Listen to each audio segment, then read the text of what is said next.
আমরা যদি একটু তাকিয়ে দেখি পৃথিবীর দিক দিগান্তে, চেচনিয়াতে, বসনিয়াতে, আলজেরিয়াতে, মরক্কোতে, ফিলিস্তিনে, বিশেষ করে আজকে মুসলমানরা নির্যাতিত হচ্ছে, নিপীড়িত হচ্ছে।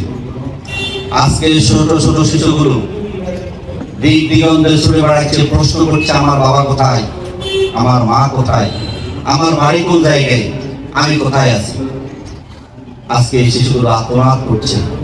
আজকে তাদের পরিবার পরিজন একজন আরেকজনের সাথে দেখা নাই, তাদের নিজস্ব পরিসর ছেড়ে দিয়ে তারা দিক দিগন্তে ছুটে বেড়াচ্ছে। আল্লাহ রাব্বুল আলামিন কাছে দোয়া করছে, আল্লাহ রাব্বুল আলামিন আমাদের প্রিয় ফিলিস্তিনের ভাইদেরকে রহমতের চাদর দিয়ে আবৃত করে আমিন আমিন।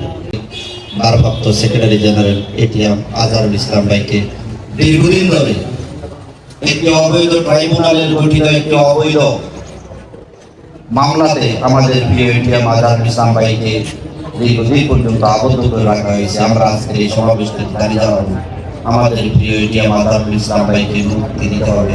অনতিবিলম্বে অন্তর্বর্তী সরকারের কাছে আমরা আবেদন জানাবো আমাদের প্রিয় এটিএম আজহারুল ইসলাম ভাইকে যাতে করে মুক্তির ব্যবস্থা করা যায়।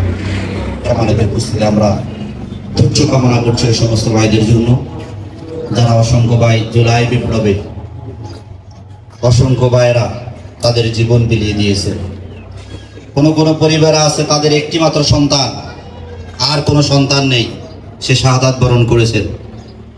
আমাদের সরমটুয়া সদর পশ্চিম এরিয়ার ৫৯ ইউনিয়নের দুর্গানগরে আমাদের এক ভাই রায়হান ভাই শাহাদাত বরণ করেছেন।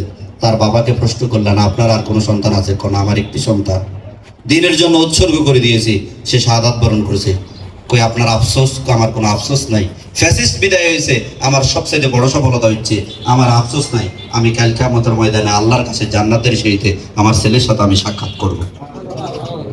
আপনারা জানেন ইসলামী আন্দোলন করার অপরাধে যুগ যুগে কেউ চাকরি হারিয়েছে, কেউ তাদের জীবন দিয়ে দিয়েছে, কেউ তাদের বাড়িঘর ছাড়তে হয়েছে। তাহলে সেই আন্দোলনের আমরা জনশক্তি আমরা দায়ী থাকি। আমরা সেই জায়গা থেকে আমাদের ত্যাগ কোরবানি কতটুকু আমরা এই আন্দোলনের জন্য করেছি। আমাদের ভাইয়েরা যে জীবনটুকু বিলিয়ে দিয়েছে, আমাদের ভাইয়েরা যে চাকরিটুকু হারাতে হয়েছে, আমাদের ভাইয়েরা যে তাদের চোখ হারাতে হয়েছে। আপনারা তো জানেন লোক আমাদের প্রিয় ভাইদেরকে শাহাদাত বরণ করা হয়েছে। শাহাদাত করার পরে তার চোখ পর্যন্ত উঠে নেওয়া হয়েছে।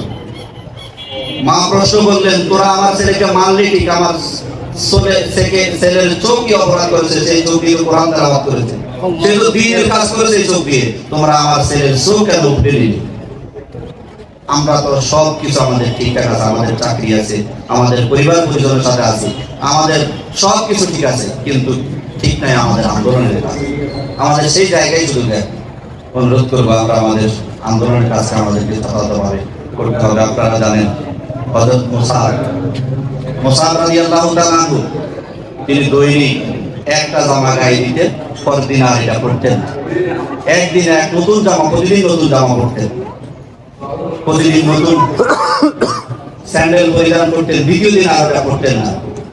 তার চাচা তাকে আঘাত করা শুরু করেছিল ইসলাম গ্রহণ করার অপরাধে। চাবুক দিয়ে যখন তার পুরো শরীর থেতলিয়ে দেওয়া হলো, তখন সে সহযোগিতা চালে তার মায়ের কাছে। মা আসলো, ছেলে ভাবছিল মা তার পক্ষে ভূমিকা রাখবে, কথা বলবে। মার একই বক্তব্য যে তুমি যদি ইসলাম না জানো তাহলে তুমি আমার ঘরেও থাকতে পারবে না। মা সহযোগিতা দূর কথা ঘর থেকে বাইর করে দেওয়া হলো। সে চলে গেলেন মুহাম্মদ সাল্লাল্লাহু আলাইহি সাল্লামের কাছে। সাল্লাল্লাহু আলাইহি সাল্লাম তাকে বলল, তুমি কে? তার চেহারা বিকৃত হয়ে গেল, আঘাতের রক্তের দাগ পুরো শরীর বয়ে গেল। বলল, আমাদের এই কি আমার সেই মুসা যে দৈনিক একটা জামা পরতেন সেই মুসা? বললেন, হ্যাঁ সেই মুসা। সেই প্রতিদিন নতুন জুতা পরতেন, দ্বিতীয় দিন আর এটা ইউজ করতেন না, সেই মুসা? সেই মুসা রাদিয়াল্লাহু তাআলা। প্রিয় ভাইরা, সেই যুদ্ধের ময়দানে গেলেন, শাহাদাত বরণ করলেন। সে যখন সুগন্ধি লাগিয়ে হাঁটতো, তখন মানুষ অটোমেটিকলি বুঝতো যে কাজে মুসা রাদিয়াল্লাহু তাআলা হাঁটিয়ে গিয়েছিলেন। এত বেশি ধনী পরিবারের ছেলে ছিলেন, সে শাহাদাত বরণ করলেন। উহুদের ময়দানে যুদ্ধে বিশাল ঘটনা সংক্ষিপ্ত করছি, সে শাহাদাত বরণ করলেন। শাহাদাত বরণ করার পরে তাকে যে কাপড় পরানো হবে, সেই কাপড় পর্যন্ত সাল্লাল্লাহু আলাইহি সাল্লাম তাকে যখন কাপড় দেওয়া হলো, কাপড় তার পা রাখলে মাথা রাখা যায় না, মাথা রাখলে পা রাখা যায় না। সাল্লাল্লাহু আলাইহি সাল্লাম সাহাবীরা বলছে, ইয়া রাসূলুল্লাহ, মুসাকে আমরা দিন শাহাদাত বরণ করেছে, আমরা কবরস্থ করবো, কাপড় দিয়ে দেবো, সেই কাপড় তো পূর্ণাঙ্গ উঠছে না, তো তোমরা মাথা দিকে ঢেলে দাও আর পাটা ঘাস দিয়ে ঢেকে দাও। এত অর্থনৈতিকভাবে এত সমৃদ্ধ ছিল, সে এত ধনী ব্যক্তি ছিল, শুধুমাত্র ইসলামী আন্দোলন করার অপরাধে, ইসলামের সাথে সম্পৃক্ত হওয়ার অপরাধে তাকে জায়গা ছাড়তে হলো, জমি ছাড়তে হলো, বাড়ি ছাড়তে হলো, সবকিছু ছেড়ে দিয়ে ইসলামী আন্দোলনের জন্য সে নিজেকে উৎসর্গ করে দিল। আমাদের সেই আরেক প্রিয় ভাই ফজলে আলী ভাই, কি নির্মম নির্যাতন তাকে পৃথিবীর বুক থেকে বিদায় দিলেন 1995 সালে। প্রিয় ভাইটি যখন আমাদের একটা সংগঠনের লক্ষ্মীপুর প্রোগ্রাম ছিল, প্রোগ্রামে অতর্কিত হামলা করে অফিসে আমাদের প্রিয় ফজলে আলী ভাইকে রক্তাক্ত করে দেওয়া হলো। তাকে ভর্তি করানো হলো হাসপাতালে ভর্তি করানোর পর পুরো শরীর ক্ষত বিক্ষত করে দেওয়া হলো। আঘাতে পুরো শরীর ক্ষত বিক্ষত করে দেওয়া হলো। তখন তার অনেকগুলো ব্যান্ডেজ তাকে করা হলো, অনেকগুলো সেলাই তাকে করতে হয়েছে। সে বাতিলেরা ভাবছিল সে শাহাদাত বরণ করেছে, কিন্তু তাকে যখন হাসপাতালে ভর্তি করানো হলো, খবর পেয়ে তারা ওখানে গিয়ে হামলা করছে। শুধু হামলা করছে তাই নয়, হাসপাতালে বেড থেকে ও ভাইটাকে এনে মাঠে এনে তার যতগুলো শরীরে ব্যান্ডেজ করা হয়েছে, একটা করে সকল ব্যান্ডেজ গুলো তারা তুলে নিয়েছে। কি নির্মমতা!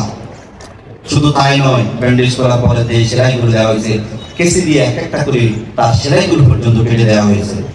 সেলাই কেটে দিয়ে এখানে শেষ করা নাই, তারা মৃত্যু নিশ্চিত করার জন্য 5-7 মাসের পিছনে যে পুকুর আছে, পুকুরও ফেলে দিয়ে তার শাহাদাত নিশ্চিত তারা করেছে।